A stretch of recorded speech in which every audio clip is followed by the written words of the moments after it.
I see we have, is that us, Karina? We're having trouble streaming to Facebook, or is that probably, that might be one of the other ones we were getting on. Okay. See you. Hey, everybody. Good morning. Good afternoon. Good evening, wherever you might be, wherever you're coming in from. Good to see you here. Um, how's everybody today? We're going to do something a little different. You know, I come to you every Wednesday and we talk about issues related to being over 50, 60, 70, being a leader, needing to reinvent leadership, everything about midlife and reinvention.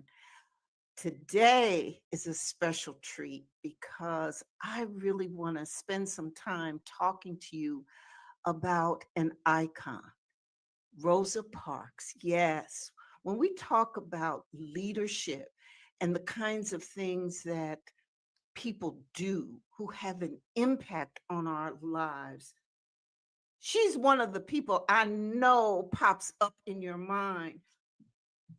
A person who was one single act changed the world, changed the globe, how we look at things. Well, we're going to talk about that legacy because that legacy that Rosa Parks left is in action. Well, you might say to me, well, Dr. Geneva, what you talking about? In action. And that's what we're going to show you. That's what we're going to talk about today because she lives on through this incredible foundation that she created and the hundreds of young people who are able to access education who would not probably have been able to if it wasn't for her. So here we go again. Rosa Parks' legacy never stops. She's continually in action. And so I have today with me three guests who I'm just so delighted who will be with us and have a conversation and really explain what I mean when I'm saying legacy in action. How you all doing over? How you doing, extraordinary women influencers? Good to see you. As I was saying, we're doing something a little different. How are you on LinkedIn and IG? Little different today, but it's going to be fantastic. We are, we're streaming. How's everybody doing? Let me just check in. Okay.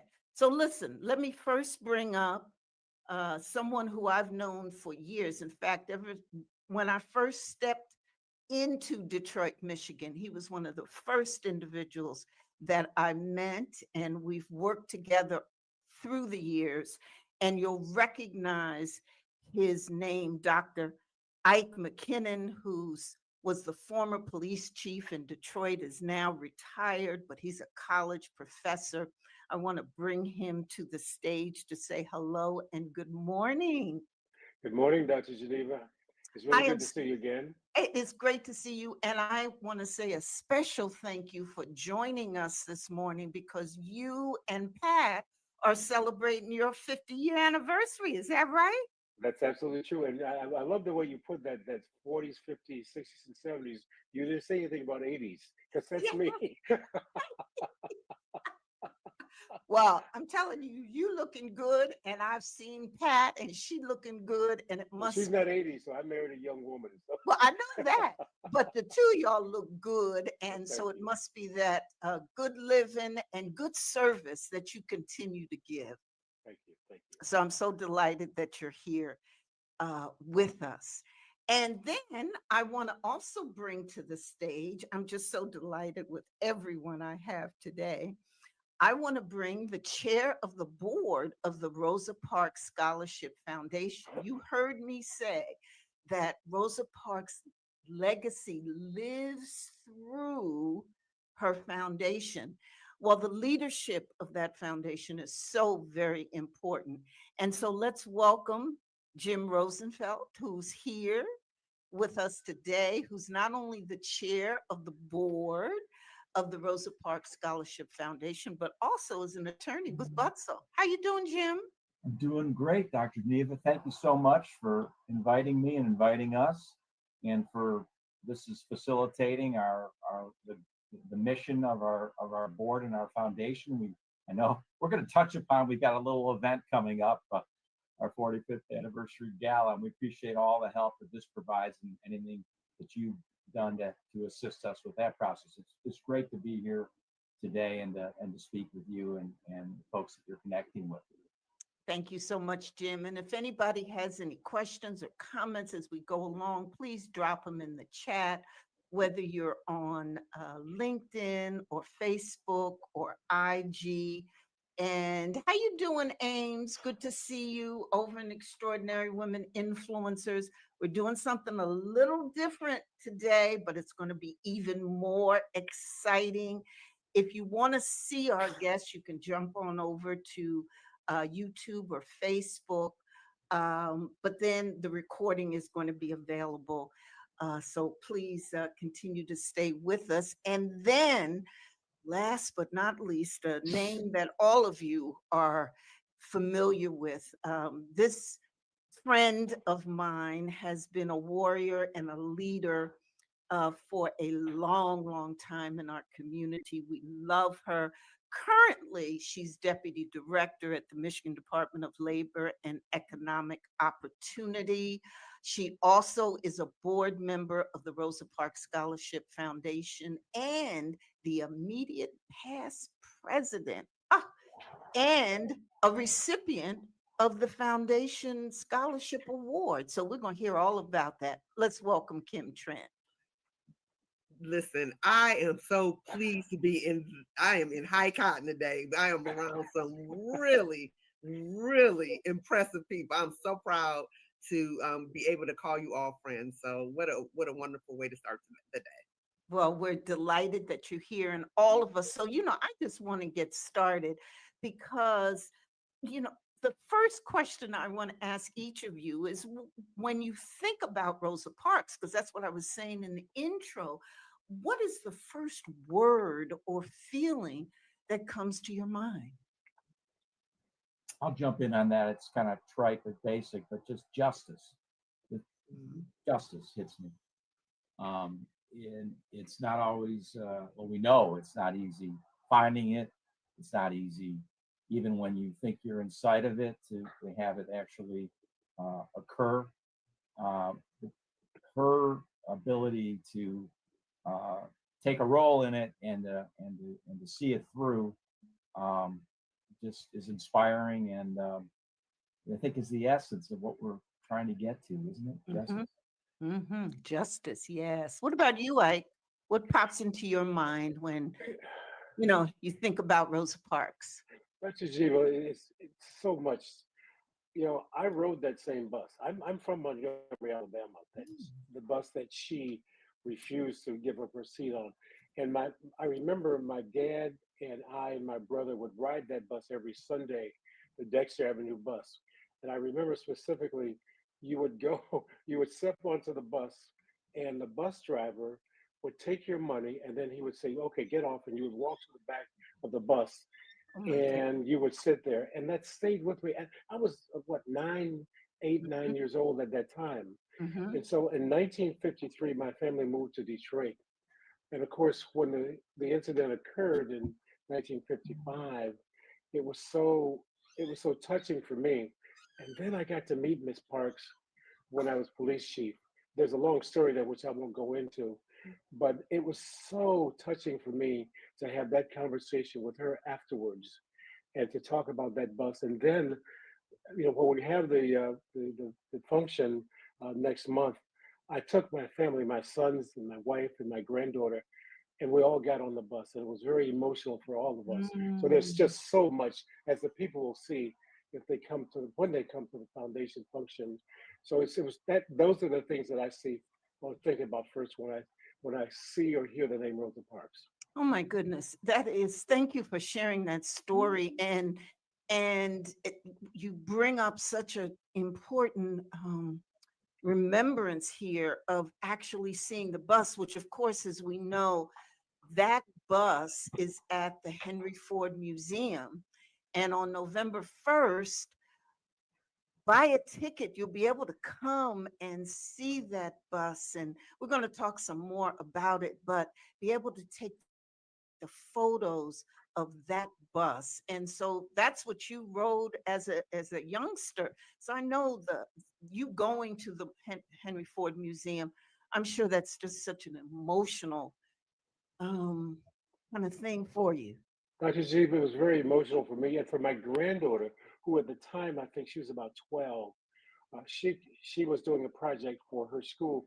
They live in California, and so we talked about that, and we had some people from the Henry Ford who also were knowledgeable about it. But to have her grandpa talk about that, and of course get emotional at the time, in fact, the entire family did. It was so good for her to see that, and in fact, I'm going out to see her and talk or speak at her school next month Nice. about some of these things. Yes, wonderful. And the thing about it is whether you have that upfront and personal connection like you had, or if you've never even seen the bus but want to get close to it, I'm telling you that November 1st opportunity is right there for you. For any of you who are listening, you'll be able to see that bus at the foundation's gala. And then, Kim, I'd like to know really what comes to your mind uh, when you think about Rosa Parks, because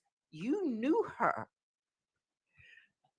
I have to say, one of the greatest moments of my life. I got an opportunity to meet her and spend time with her many times over the years. But of course, I know that she met thousands of people. So one time I saw her at a party, and I just went up to reintroduce myself for probably the 10th time because I don't assume that she remembered me. And she said, "Girl, I know who you are." I don't think it was very much like, "Hello, I've met you 10 times." So, but I was so humbled in her presence that it never occurred to me that she would register that Mhm. she actually had met me before.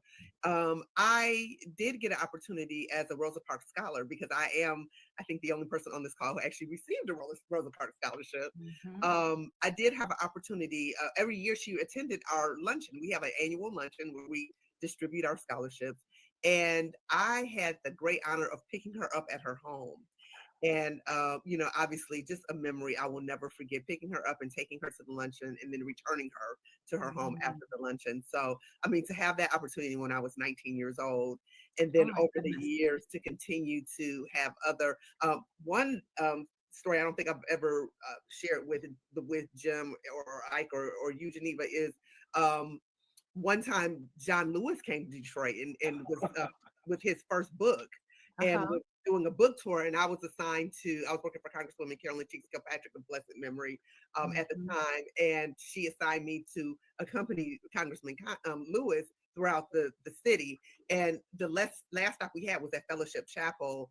That was the last stop of her book tour.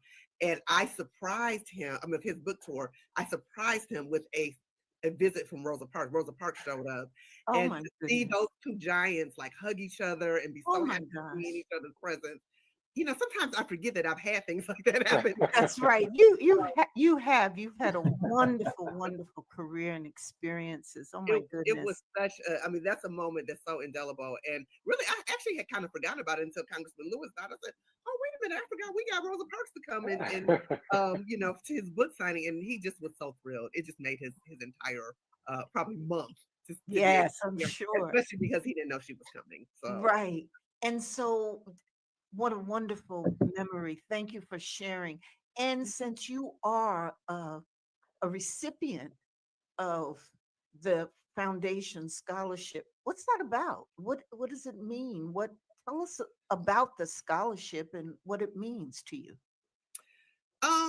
So I will say for me, I feel such an obligation to serve as a Rosa Parks scholar. Like I really took that um, great honor, to be affiliated with one of history's most courageous leaders. Because to answer your question earlier about what is the word that comes to mind for me, it's consistency. Because Okay. I think people think of her as a moment in time. She sat down on a bus and then went on with her life. But she had been a lifelong activist. Her parents Hmm. were Garveyites. She went to the Highlander Folk School. She was an activist when she lived in Detroit. You know, many campaigns, many important social justice campaigns.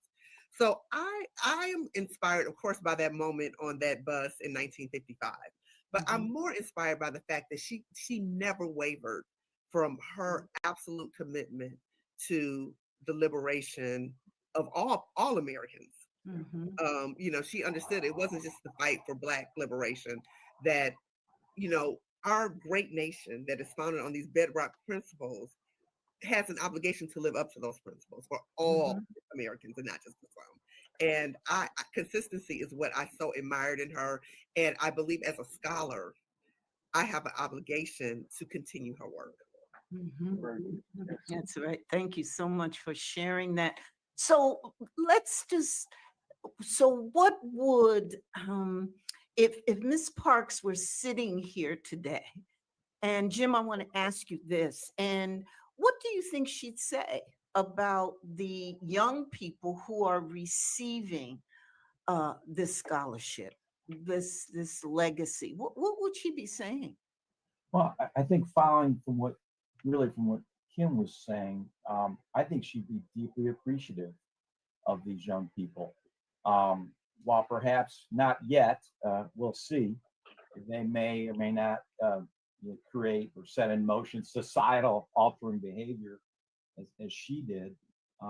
We know from our essays and from some of what the scholars do, such as Kim on this call, on this show today, that folks are going to make an impact, but that they're following up, not only deal with racial discrimination, which we need to, and we need to more and more in this climate, but also to combat religious and gender identity, national origin, all types of discrimination. And that's what we see in the essays, as I was alluding to, of our applicants and our scholars. They are recognizing that there are still many places in our society where we need healing, where we need improvement, where we need opportunity, where we need to, frankly, have a diverse and inclusive environment. And I think she will be proud of that. Yes, so much so. And you know, Jim, since you mentioned essay, an application, tell us a little bit about what happens. How do you Sure. get that scholarship, and how many young people have benefited from that? And let me just say, for those of you who are watching on Facebook, we can take any comments that you have. Extraordinary Women Influencers, my group. I had to come out of our stream for a moment, but we'll reconnect again as always next week. So for those of you who might just be joining us, we are talking to the leadership of the Rosa Parks Scholarship Foundation. And we're talking about how Rosa Parks' legacy continues today, not just as Kim Trent said, by that single moment that occurred, but her legacy in action, which has been consistent, was consistent throughout her whole life and even continues today, 45 years later. So, Jim, why don't you tell us a little bit about what happens with a scholarship? How does a young person get it, and how many young people have gotten this scholarship? Well, we calculate that over the 45 years, we've granted in excess of 1,600 scholarships. We've shipped 1,600? 1,600. Oh, that's wonderful. Yeah, we tried for about 40 a year. Some years it's been a couple more. Some years it's been less. Okay. It depends on budget, depends on a lot of things. We had the COVID years, which made things a little more difficult. But it's around 40 a year is what we shoot for. Over 1,600. We've given out over $3 million in scholarships over that time. And you know, Jim, I just want to make sure that everyone who's listening understands that this was a foundation that Rosa Parks started. That's right. She co-founded it along with the Detroit News. Kim can speak with this also, but with the Detroit News as well as the Detroit Public Schools, I'm honored here at Butzel. My law firm was involved from the very start with the incorporation. Has done all the legal work through the years. My predecessor, who Kim and I both know, Dick Rassel, was president for a number of years and very involved with the board. But yes, that she was a co-founder, again, primarily with the News and the Detroit Public Schools in 1980. And since that time, as I said, there were smaller classes at the start, but they've increased. Our scholarship level is now up to $2,500. And one of the things we want to accomplish, Dr. Geneva, with this gala is to build up our nest egg, if you will. We have money invested in the community foundation, which is great, and that's a limited amount that's issued every year that we can work off of, and we're trying to build it up so we can both increase the amount of scholarships, Right. the number of years we can support them, and the number of scholarships. So you want to grow. So having an event like this is, of course, I'm sure it's going to be a fabulous, beautiful event. But what's more important is that you're trying to grow the legacy that Rosa Parks started and trying to fund more scholarships, get more young people involved. That's just really fantastic. Now, you mentioned something, I heard something about an essay, Pardon me? an essay, young people Yes, write. I wanted to, yeah, you would ask me. So, and then I want to ask Kim before, I know Kim has to leave soon, but Actually, I think I can stay on a few minutes. Oh, I was just making an arrangement to postpone my next meeting. Perfect, because after Jim tells us about this essay, I'm going to ask about your essay. Okay. yes. So, okay, Jim, tell us about what do young people write about? Well, yes, one of the, for the application, we've got, of course, academic excellence, and as well as community service, extracurriculars, economic need, and then an essay where we ask the students, what would you do to address a societal need, keeping Mrs. Rosa Parks' principles in mind to try to solve them. They have to write an essay, and the essay and the economic need are the heaviest weighted, with the essay being right up there as the most important thing. So they will write an essay about something that they're sometimes it's personal. You get through and you read this essay and your heart is just wow, because they're talking about something they faced in school or some internal struggle they're having, something they've seen happen with their parents, whatever the issue is. And the essays that are not just general, but that actually speak to a particular situation or personal issue are the ones I think that capture us the most. Yes. Because it's competitive. We'll have over 300 people some years. It might be less some years, it might be more others. So it's hard, and with only at maximum awarding around 40, it's quite the process. So that's what the essays are about. Oh, thank you for sharing that. And over 300 essays. See, that's what I mean. It just shows the need. And so, Kim, tell us about your experience with your essay. Now, Dr. Geneva. That was a few years ago, so I don't necessarily, but I can tell you though, I started my career as a newspaper journalist, and I was very passionate about the potential that journalism held for my, sincere ambition to be a social activist. I recognize, I grew up in the era where I saw Susan Watson, Susan Taylor, Betty DeRamus, and so many other, and right over my shoulder, you might be able to see this Barbie, which is a Barbie of Ida B. Wells Barnett, who is someone from another generation who inspired me. Yeah. So I'm sure whatever I wrote about just talked about how I hope to leverage my skills as a writer, as a journalist, to continue the work of Mrs. Parks. But that's just a guess because it's been so long that But I it's can't say with consistent. any absolute certainty about that. But it's consistent. And that's why I wasn't too sure you'd remember the detail, but I knew whatever it was, It was only that it would be 38 years consistent. ago. So But I So knew that that, it would be consistent, which is the point that we made earlier about Rosa Parks and the legacy.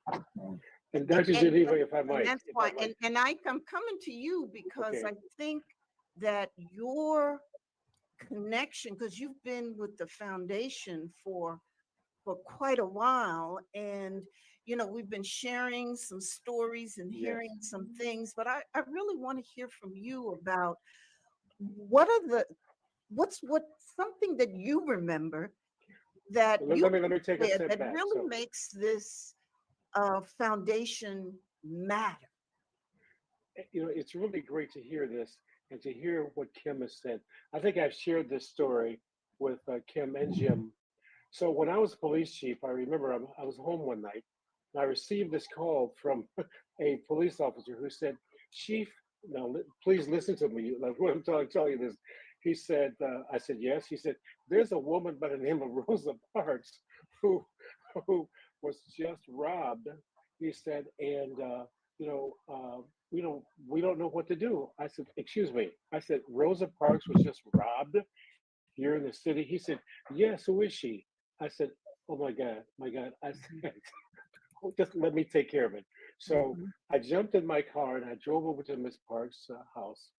And to show you what a gracious person she is, I knocked on the door and Rosa Parks answered the door. And I said, "Miss Parks." And she said, "Chief McKinnon." I said, Miss Parks, how are you doing?" She said, "I'm okay. I'm okay." I said, "Miss Parks, tell me what happened." She says, well, a misguided young man, he robbed me." I said, "Well, what?" She said, "Well, he hit me." I said, "Miss Parks, a person hit you?" She said, "Yeah, but he was a misguided young man. And obviously, somebody needs to tell him about life." I said, "Miss Parks, are you okay? Do you have to go to the hospital?" She said, "No, no." I said, "Well, how many times did he hit you?" She said, "Well, probably a couple of times. And he took my purse." And she was just being gracious to the person who had robbed her. And I'm thinking, oh my God. So I said, "Miss Parks, listen, I'll put the word out and we're captured." So now to tell you about people who know her, who did not know her, I went out to the street and there's a couple street people. And they said, "Chief, oh, is Miss Parks okay?" Now this is the street people. This is Miss Uh-huh. Parks okay? I said, "Well, she's okay." I said, "But we got to find the person who robbed her." They said, "We'll find him." Within 20 minutes, they had found the guy.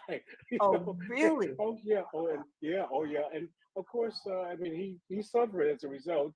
But Miss Parks said, "Listen," she said, "Chief, we'll forgive that young man."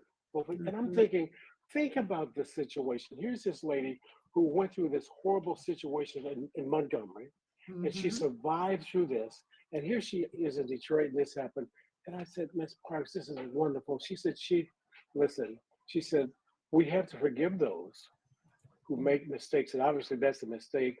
And so I'm going, "Oh, my Lord." I said, "Miss Parks," I said, "Look, I'd like to just sit down and talk with you." She said, "Let's do." And so Kim, Uh-huh. and you know this well, she sat down and started having this long conversation with me. And I Mhm. told her about riding the bus. And she said, "You rode the bus?" I said, "Yes, Miss Parks, I rode the Mhm. bus." I said, "I was 8 or 9 at the time." She said, "Wasn't it something?" I said, "Miss Parks, you are such a forgiving, benevolent person." She Mhm. said, "Well, we have to forgive those, but we have to make sure that we continue to make a change." So what I see here now is what she would be saying is, listen, we certainly have to forgive those people, but we have to continue. The struggle is not over. The struggle Right. is not open. We have to make a difference. We can continue to make a difference. And all the times that I saw her, like Kim afterwards, I learned from that.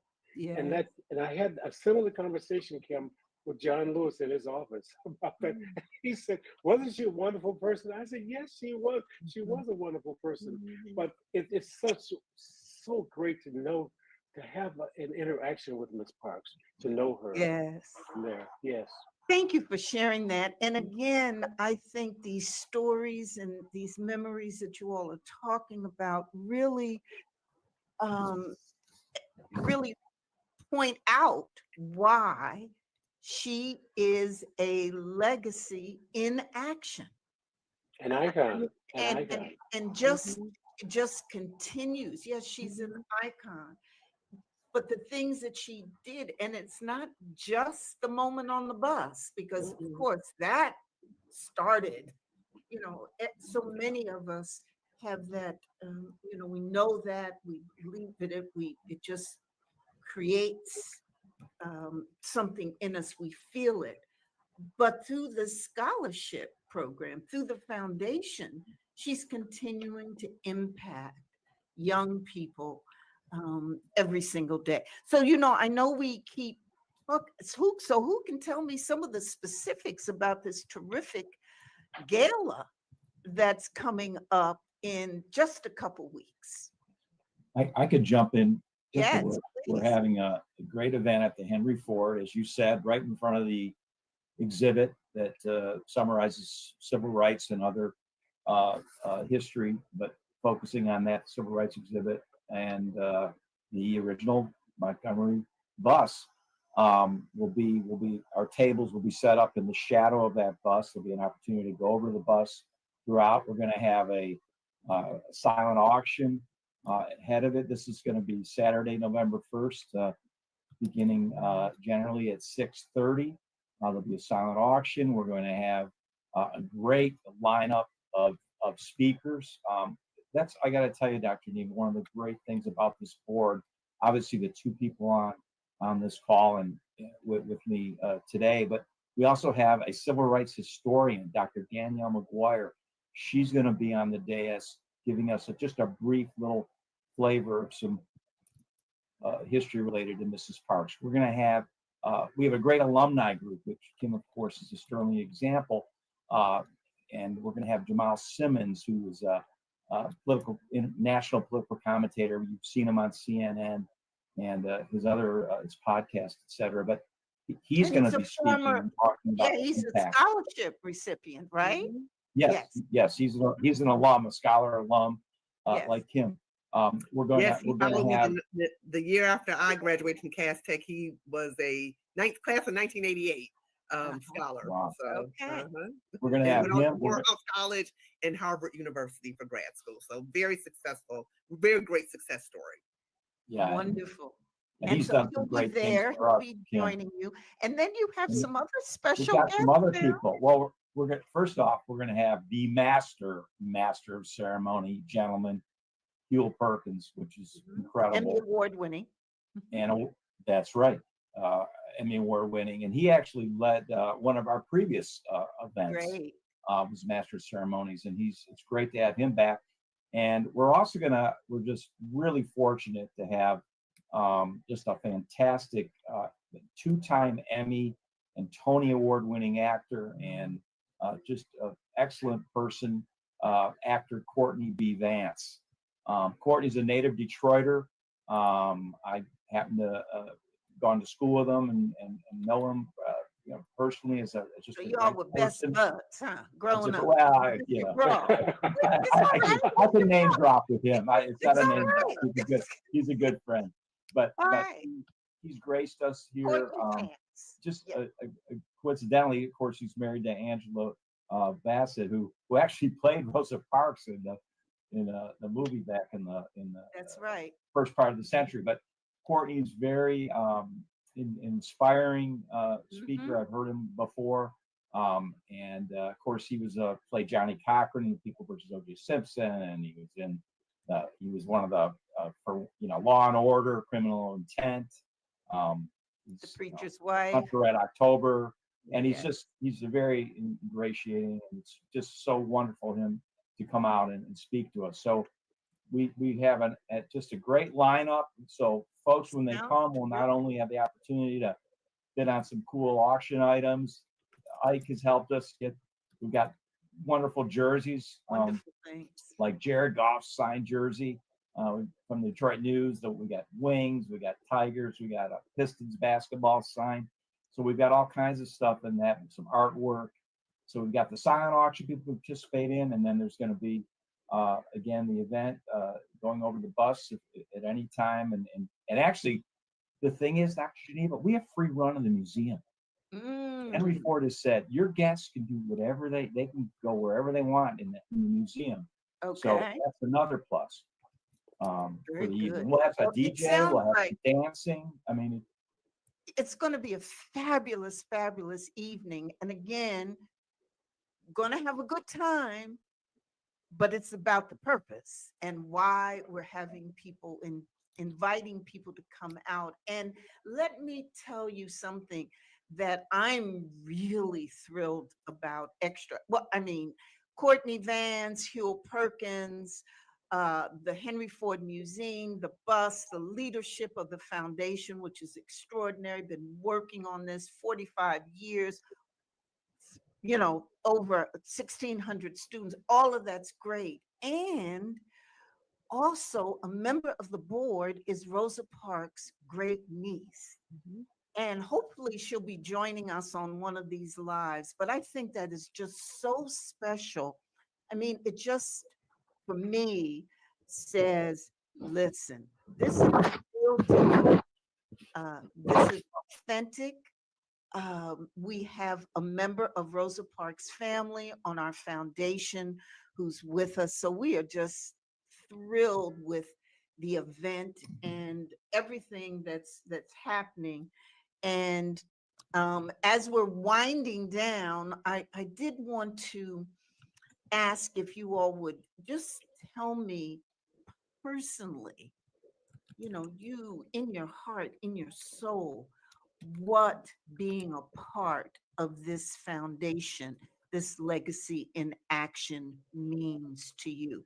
All of you are public servants. I mean, you volunteer, you've given of your time, you're involved in a lot of different activities in the community. What's so special about the Rosa Parks Scholarship Foundation? What does it mean to you? Ike, let me start with you. I always say there's a song by the Impressions called Keep on Pushing. And for those of us who try and sing, it's even more meaningful. But this is what I see as the oldest person on the board and continue to try and make this difference. We have to keep on pushing. And that's what I keep trying to do at my age of 82. And I'll continue to try and do that as long as possible. That's why I stay on the board. That's why I keep trying to do as much as I can to make a difference for our young people. Thank you. Thank you. And thank you for your, continued leadership through the years. I mentioned at the top of the show that one of the first people I met when I came to Detroit, almost 50 years ago now, I guess it was Ike. And since that time, he and I have worked on a lot of different projects together. You were And 10 years old at that time, though. was I 10? I thought I was just out of kindergarten, really. And we worked together on a lot of different projects. So Yes. for him to talk about, where he is and all that he's given, this is a way, the foundation, what I'm hearing you say is a way to just keep on pushing, keep on making a difference. Thank you for everything you do. Jim, what about you? well, What does I'm this mean to really you gratified, personally? really gratified to be sharing this today with the three on the board, the true public servants. For me, with Butzel, giving me the opportunity to be involved, it's given me a real outlet, I think, to make a bit of a personal difference. I think one of the things is to our foundation truly does stand for diversity and inclusion. We give scholarships for students throughout the state of Michigan. When you look at our class, you see the panoply of religions and races and backgrounds throughout the state. Speaking of religion, I'm Jewish, and part of what I've always felt proud about is in the civil rights movement. When Mrs. Parks was involved, there was a great influx of Jewish leadership and partnership, and unfortunately bloodshed at the time, and I'm way far from that type of sacrifice or the dedication put in. But just to have a little part of that, you're asking me personally how I feel. Mhm. That's what I think makes me feel so proud to be a part of this. Well, thank you. And thank you for your leadership. Being in that chair role is so critical to the success of any board, any organization, any event that you might give. So we really appreciate you and your leadership in that role and moving the foundation and the board forward. It's wonderful. Thank you so much. And then Kim, so, I know there's so many ways you knew Rosa Parks personally. You were recipient of one of her awards. You also have been in the spotlight and being a leader with so many different folk and in so many different roles. But you've stuck with this one, and you were the immediate past president. So, what does the foundation mean to you personally? For almost a decade, she was president. Yeah. Thank you, Mr. President, for that. I would say, so I've served on the board for about 25 years now, which doesn't even seem like a long time because I feel so renewed every year when we have a fresh batch of scholars.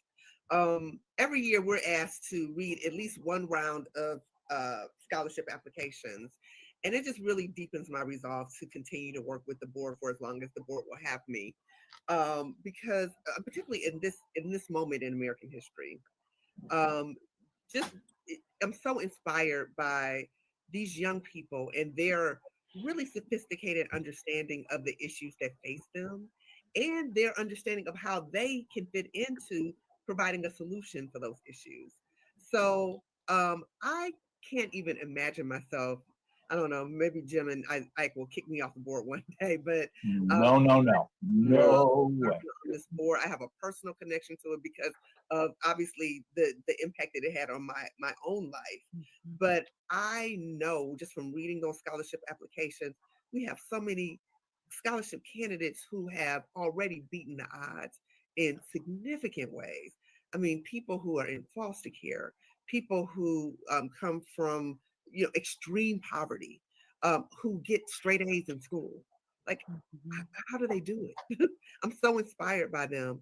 And on top of getting good grades, despite their many obstacles, they also really understand the importance of giving back. And when you're in survival mode, to also understand, even though you're in survival mode, you got to help other people. Those are very special young people who apply for and get our scholarship. So the more people like that I can help put into the world and put into a path for success, it is a great honor to be able to do that. And I will do it for as long as I possibly can. Thank you so much. And, again, we just so much appreciate you and your continued leadership, continuing leadership in Right.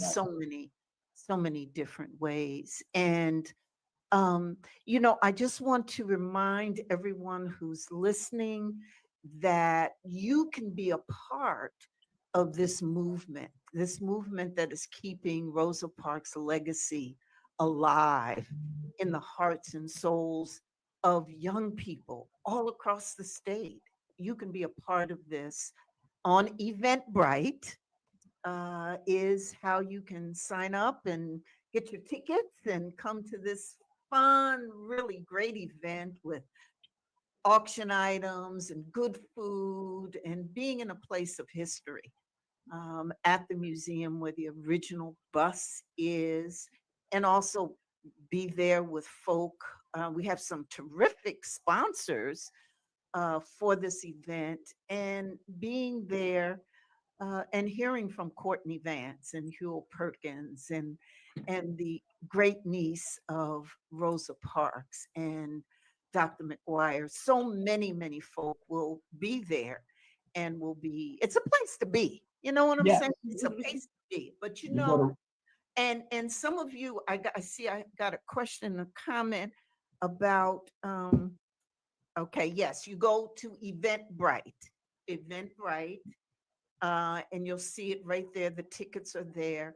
You can also My go, if I may, involvement with the foundation has been, they asked me to come in and help with this gala, and so it's been my honor.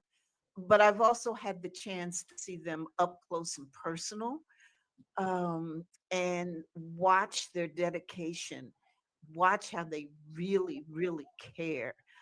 Spending many, many nights on the phone with them on Zoom, watching them put together not only this event, but go through all of those applications. So you really have a dedicated group of people who are keeping this legacy in action, in motion. And so we're going to close with, I'm going to ask each of you if someone said to you, well, why should I get this ticket? Why should I come on November 1st? What would you say to them? I'm going to start with you, Jim, because you might Sure. also give us some details that we might have missed. But No. you tell people Well, about why they should be there, the place to be on November 1st. absolutely. Absolutely. Well, they can go to Eventbrite, like you said, or rosaparksscholarship.org. There's a link right there. They can get in and get a ticket. But it will be the place to be. But you're really in being there and in donating, you're really helping with our future, because when you see, we're going to have some scholars, some other alums, some newer alums, some older alums, that mean, scholars who've been awarded the scholarship. You're going to see our leaders. You're going to see our current leaders, such as Kim. You're going to see future leaders that we know will be leading. So you can be a part of that.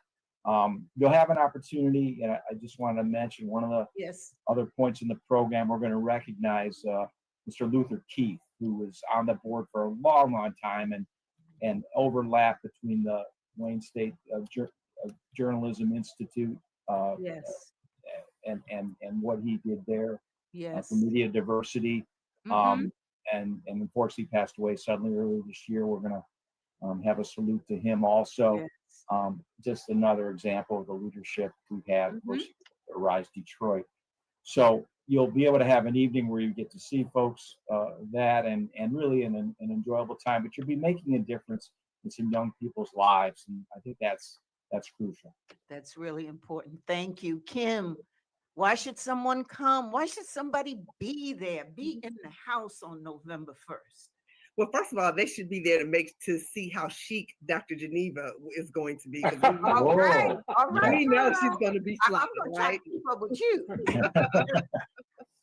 But seriously, I think supporting, I'm all about institution building, and this is such a inspiring, important institution for Michigan high school seniors.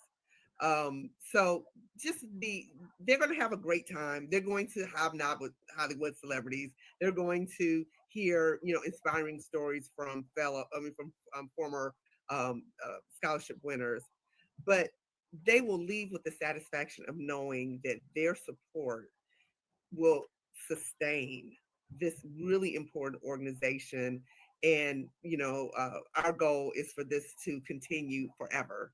So, helping us to have a really firm financial foundation, continue to have a firm financial foundation, I think will be very satisfying for them. Thank you. And I take us out. Why should somebody be in the house on November 1st?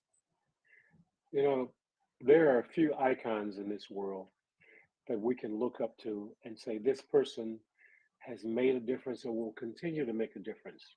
Certainly, there are people right now who are trying to stop us from educating not only young people, but from anyone.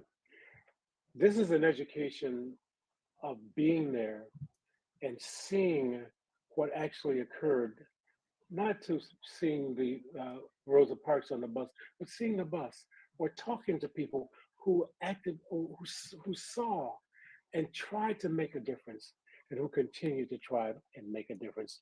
And that's why they should be there, to not lose that bit of history or that knowledge that they can share with other people, as Kim has done for 20 some years or more. And what Jim is doing, what I'm trying to do, and Geneva, what you're trying to do, we want to educate as many people as possible to stop that attempt with educating the world to what has happened. Sitting on that bus, I'm telling you, I mean, I know you've done it, Kim, but I mean, I was in tears. And as many times as I rode that bus, I can assure you that people who get on that bus, it will be like they were there with Rosa Parks. Yes, yes. Thank you so much.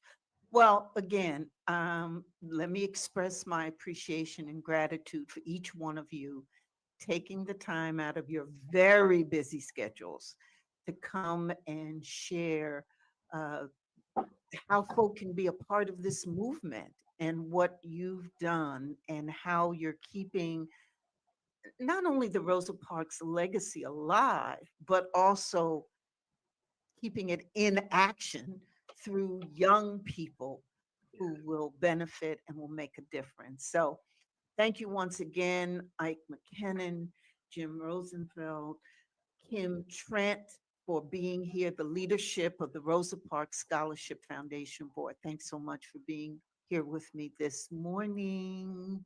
We thank you for all that you've been doing to assist us, Dr. Geneva. You're amazing, and you're really going to help us get this gala over the top. But just your help over the years too. And Kim, thank you for introducing Dr. Geneva to our board. Thank you. Getting all. credit for bringing her is just the joy of my, that's going to be the highlight of my day. Love you all. We'll Love talk. you. Bye. Weren't they fantastic? You see, it just shows you over and over again as we talk about it, what people can do when they put their mind, their energy, and their spirit to making a difference. Any one of us can do that, and all of us can really make an impact and influence in our community. So I wanted to bring you this special edition of my show. I'll be back next week. And I think next week we're talking about AI and how to use it strategically as a leader. For those of you leaders over 50 in particular. So that's what the topic will be next week. But I hope you enjoyed this special edition of my show. We'll be hearing more about the Scholarship Foundation, and y'all need to be in the house. So come on in and buy that ticket. Go to Eventbrite. I started to say Evergreen. That's not it. It's Eventbrite. I know we've got a banner that's been going along the bottom. It tells you exactly where you can go for tickets. Please do that. Join us. There we go. Join the movement and help us grow the legacy of Rosa Parks, because that's what we're talking about. And that's where you can get your tickets. I want you to do that.